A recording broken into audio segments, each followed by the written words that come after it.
Bonjour tout le monde, bienvenue à toutes et à tous dans notre deuxième séance sur ce portrait de la fille de Rubens, Carla Serena. Euh, Portrait très fameux, assez difficile je trouve au niveau de la construction. Dans notre première partie, nous sommes attelés à deux choses extrêmement importantes. La première, la construction par le dessin, au fusain, etc. D'ailleurs, cette construction, moi, personnellement, je ne suis pas très satisfait de la mienne. J'essaie ensuite de limiter les dégâts, mais étant donné que j'ai construit à plat, donc sur un plan horizontal, il y a de l'anamorphose et de la déformation. Parce que là, le regard, enfin la vue là-dessus est une espèce de vue plongeante comme ça. Comme vous construisez, surtout dans l'étape de la construction du dessin, donc, vous construisez verticalement, c'est ce qu'il y a de mieux. C'est comme ça, vous avez la chose devant vous à plat comme ça, etc. Vous le voyez, c'est sur un plan vertical, il n'y a pas de déformation. Alors que si vous mettez à plat sur un plan horizontal, bonjour la déformation. Et pour la construction du dessin, c'est une très mauvaise idée. C'est exactement ce que je fais. Du coup, alors que même le portrait, je trouve qu'il n'est pas si facile que ça. Sur les portraits d'enfants, c'est toujours assez compliqué. Bon, nous avons construit le dessin et puis ensuite nous avons posé les tons principaux, les tons de la chair et des tons qui correspondent donc à la lumière de la chair, la partie lumineuse de la chair et la partie ombre de la chair. Bon là chez moi c'est assez diffus, mais en gros on est presque un peu dans le même cas de figure que Carla Serena. Donc il y a un gros accent comme ça lumineux qui arrive sur le front, qui se diffuse sur le nez, sur les grandes saillies, un petit peu au niveau des joues, etc., etc. Vous voyez toujours un truc comme ça au niveau de la joue. Donc, accent de lumière, accent de lumière, accent de lumière, et là c'est un petit peu plus éteint. Donc les grandes saillies qui prennent la lumière, les grands creux, eux, prennent l'ombre. Bon, on connaît tout ça. Lèvres supérieures toujours dans l'ombre, inférieures toujours à la lumière, car l'inférieure se offre à la lumière, et la supérieure, regardez, c'est en dessous là, hop hop hop, c'est en dessous là, bah, elle se détourne de la lumière. Eh bien, maintenant, nous allons passer à l'étape 2 et finalement, enfin, l'étape finale qui consiste à approfondir tout ça, à lier davantage tous nos modelés, c'est-à-dire à faire quelque chose, même si on est dans une technique à l'eau, à faire quelque chose qui fasse qu'il y ait quand même un joli dégradé entre chaque un pan d'ombre, un pan de lumière, etc. On a du remplissage à faire là au niveau de la bouche, etc. Encore, on veut des choses qu'on n'a pas terminées. On a la couleur rougeâtre, un peu carmin à faire au niveau des lèvres, etc. Les yeux à terminer. Donc tout ça, on va le faire. Je vais vous mettre un accéléré, je vais vous commenter un petit peu, mais surtout l'image va parler pour elle-même.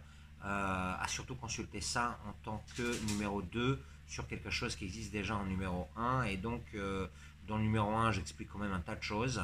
Là, vous allez voir une confirmation du dessin et vous allez voir quelque chose qui est très important que j'appelle des constants aller-retour. Ça, dans une peinture, il y a toujours des étapes.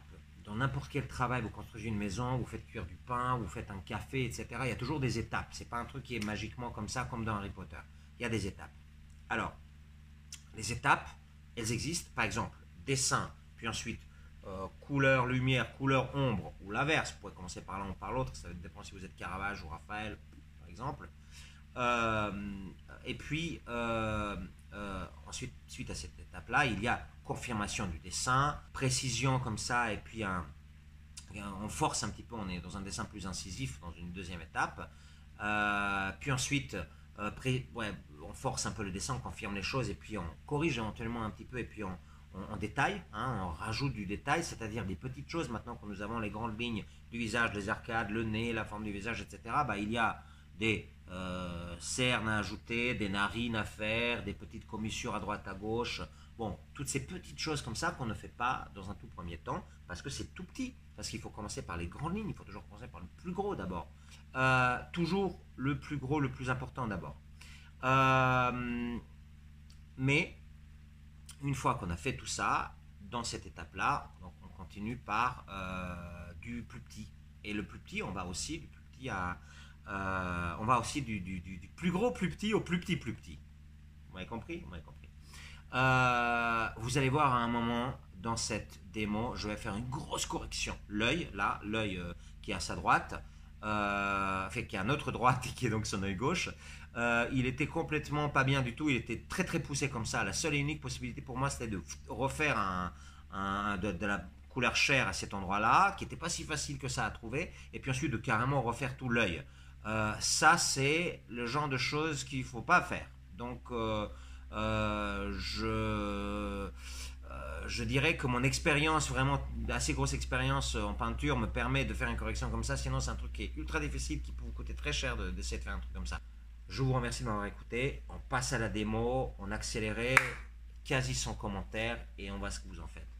Bisous à toutes. Alors on y va. Les couleurs sont les mêmes. Blanc, terre de sienne brûlée, jaune, rouge cadmium, bleu outre-mer, terre verte, brun, terre d'ombre brûlée et noir. Là, je fais des corrections. Je fais un peu de remplissage. J'ai créé un ton avec un tout petit peu de bleu, donc ma terre, terre de sienne brûlée et mon blanc qui sont la couleur de carnation de base. Et ben je mets un tout petit peu de bleu pour pouvoir faire donc cette espèce de première petite ombre assez douce finalement. Hein. Plus finalement l'ombre est ce que j'appellerais une ombre de transition, une ombre intermédiaire, des ombres douces sur finalement des pentes assez douces, bah, elles vont être plus proches de ce ton chair principal avec généralement un tout petit peu de bleu ou un tout petit peu de verdâtre. Et là, donc, je vais dans le ton beaucoup plus clair avec du blanc pour poser ces couleurs de saillie. Pas encore la définitive, elle arrivera à la fin. Voilà, je fais des corrections et puis ensuite je m'attelle donc à l'établissement des couleurs des lèvres qui sont toujours un peu terre de sienne avec du rouge cadmium. Je reviens à la terre de sienne, je pourrais qualifier cette terre de sienne quasiment de la couleur ombre Rubens. Il utilise beaucoup de terre de sienne pour la couleur des ombres, c'est quasi une marque de fabrique, chez lui elle est même assez chatoyante. Je précise le dessin donc des yeux.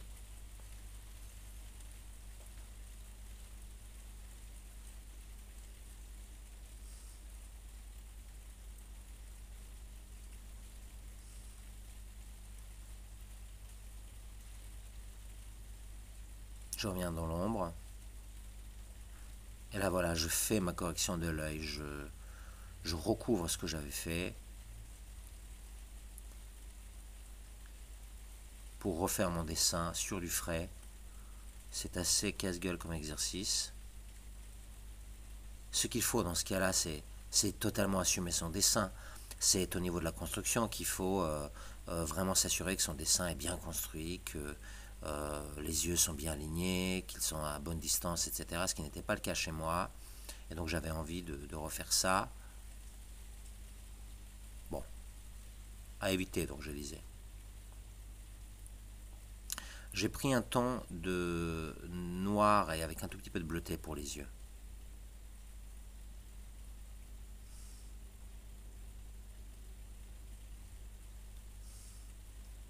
Voilà, je commence à rentrer dans quelque chose de beaucoup plus blanc là pour les saillies.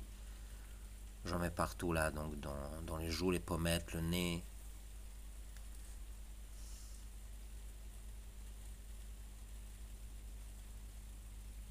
Je suis relief. Le relief doit être suivi.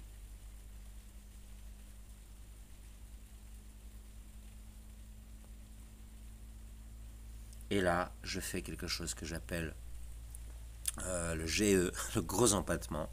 Donc, très gros empattement se situe le plus généralement dans les grandes zones donc de lumière. On trouvera les plus gros empattements dans les zones de lumière. Regardez bien dans les peintures classiques. Pourquoi d'ailleurs? Tout simplement parce que le relief clair prend encore davantage de lumière, hein, alors que finalement le sombre reste sombre quel que soit l'empattement, et finalement si jamais il y a de la pâte sur du sombre, il va prendre de la lumière, donc du coup ça va amoindrir le sombre. Donc le sombre reste maigre toujours, alors que l'empattement, notamment l'empattement ultime, donc l'accent ultime lui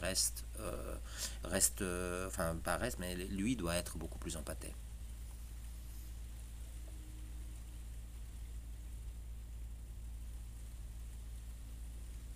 Encore un petit peu, des allers-retours constants, je disais.